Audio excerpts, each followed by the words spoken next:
नमस्कार मित्रांनो, स्वागत आहे आमच्या यूट्यूब चॅनलवर।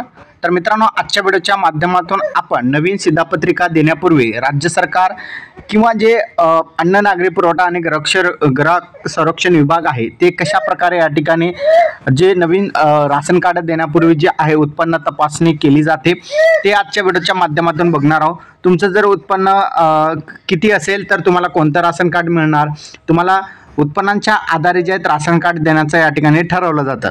आजच्या व्हिडिओच्या माध्यमातून आपण महाराष्ट्र शासनाच्या अन्न नागरी पुरवठा व ग्राहक संरक्षण विभाग यांच्या मार्फत 4 फेब्रुवारी 2014 रोजीचा हा शासन निर्णय आहे।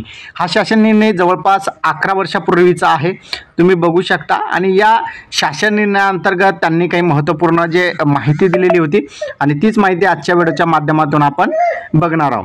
आता संदर्भ क्रमांक 1 येथील शासन निर्णय अंतर्गत सार्वजनिक वितरण व्यवस्थेअंतर्गत तिहेरी शिधापत्रिकांचे निषेध या ठिकाणी वितरणाची कार्यपद्धती ठरवण्यात आलेली आहे।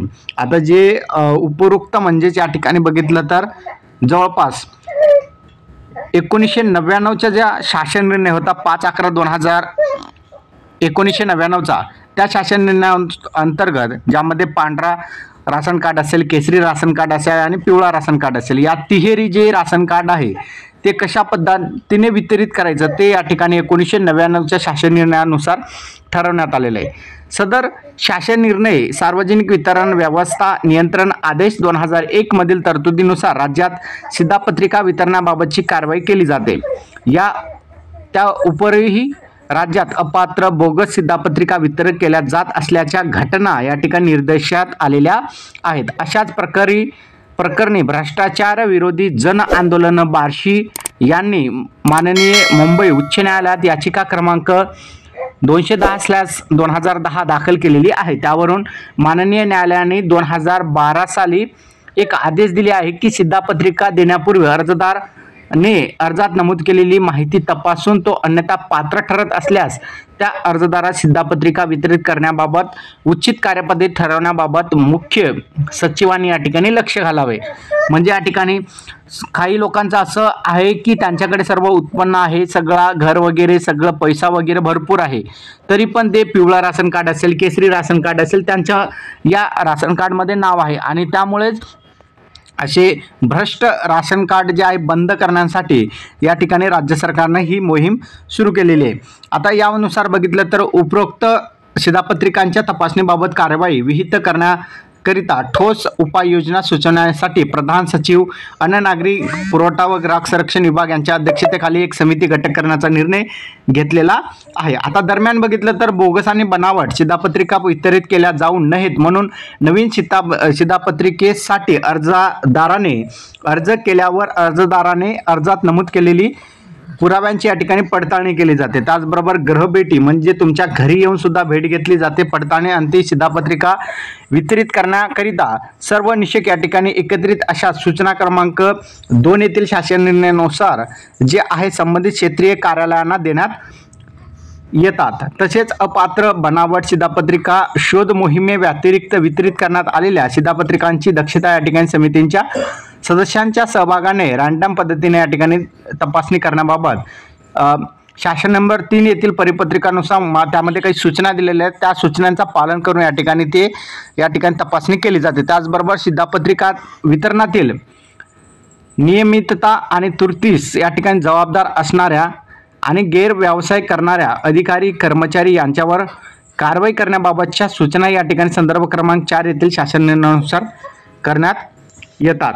आता अपात्र आणि बोगस जे शिधापत्रिका आहे, जे राशन कार्ड आहे, त्यांना आळा घालण्यासाठी वरील प्रमाणे या ठिकाणी उपाययोजना केल्या जातात। अर्जात त्यांच्या उत्पन्नांच्या तपासणीबाबतही कारवाई विहित केलेली नव्हती। आता मात्र माननीय उच्च न्यायालयाने जे आहेत एक अध्यक्षतेखाली अहवाल अर्जदारांनी दिलेल्या उत्पन्नांच्या ग्राह्यबाबत त्या माननीय सचिवालयाच्या मान्यतेने काही शिफारस केल्या आहेत आणि या शिफारसीला स्वीकृत करून शासनाने पुढील प्रमाणे निर्णय घेतलेले आहे।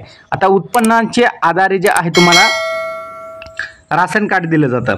आता मग बघितलं तर या ठिकाणी केंद्र, राज्य शासकीय आणि निमशासकीय कर्मचाऱ्यांचे तसेच अन्य खाजगी आस्थापनांमधील कामगार कर्मचाऱ्यांचे त्यांच्या कार्यालयाने दिलेले उत्पन्नांचे प्रमाणपत्र या ठिकाणी ग्राह्य धरले जातात। त्यानंतर 11 पासून सुरू झालेल्या सामाजिक, आर्थिक आणि जातीनिहाय सर्वेक्षणातील संबंधित कुटुंबाचे वार्षिक उत्पन्न त्यानुसार जे आहे तुम्हाला जे जनगणना झालेली होती त्यामध्ये तुमचं वार्षिक उत्पन्न किती होतं त्यानुसार जे आहे तुम्हाला या ठिकाणी राशन कार्ड दिलं जातं। जातीनिहाय जनगणनेनुसार या ठिकाणी सर्वेक्षणानुसार जातीनिहाय जे ॲव्हरेज काढलेलं आहे त्यानुसार जे आहे तुम्हाला राशन कार्ड दिलं जातं।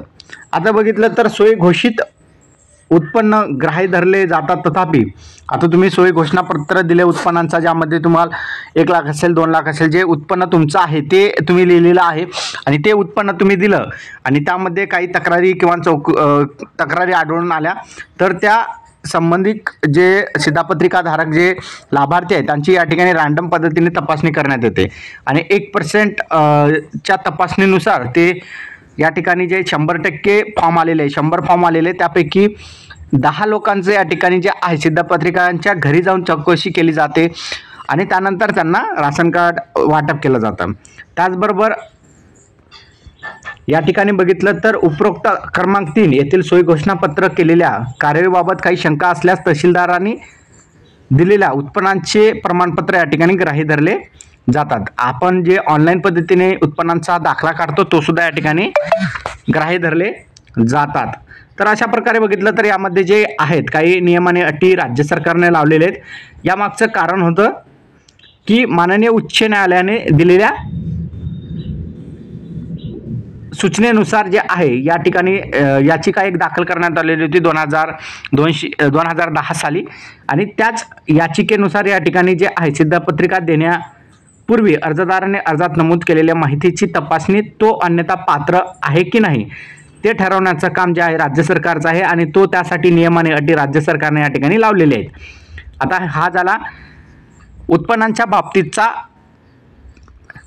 निषक आणि अटी जे आहे या ठिकाणी तुम्हाला तुमचं उत्पन्न किती आहे तुम्हाला माहीत आहे तो तुम्ही सोयी घोषणापत्राद्वारे सुद्धा उत्पन्नाचा दाखला दाखवू शकता किंवा तहसीलदार यांच्याकडे ऑनलाईन पद्धतीने सुद्धा जे आहे उत्पन्नाचा दाखला काढून त्याबाबत तुम्ही त्या ठिकाणी दाखवू शकता। त्याचबरोबर जर तुम्ही कंपनीमध्ये काम करत असाल, निमशासकीय कर्मचारी असाल, राज्य सरकारचे कर्मचारी असाल, केंद्र सरकारचे कर्मचारी असाल तर तुम्ही त्यांच्या कार्यालयाने दिलेल्या उत्पन्नाच्या प्रमाणपत्राच्या आधारे जे आहेत ते तुम्ही जे आहे त्या ठिकाणी हा प्रमाणपत्र देऊन जे आहे तुमचं राशन कार्ड काढू शकता। तर अशा प्रकारे बघितलं तर राज्य सरकारमार्फत जे आहे या नियमाने अटी लावलेल्या आहेत। या नियमाने अटीच्या आधारे जे आहे नवीन शिधापत्रिका देण्यापूर्वी अर्जदारांची पडताळणी केली जाते, उत्पन्नाची पडताळणी केली जाते आणि त्या अंतर्गत जे नवीन राशन कार्ड वाटप केलं जातं। तर अशा प्रकारचा आजचा आपला हा महत्त्वपूर्ण अपडेट होता। अपडेट कसा वाटला नक्की कमेंटमध्ये सांगा। चॅनलवर नवीन असाल चॅनलला सबस्क्राईब करा। धन्यवाद।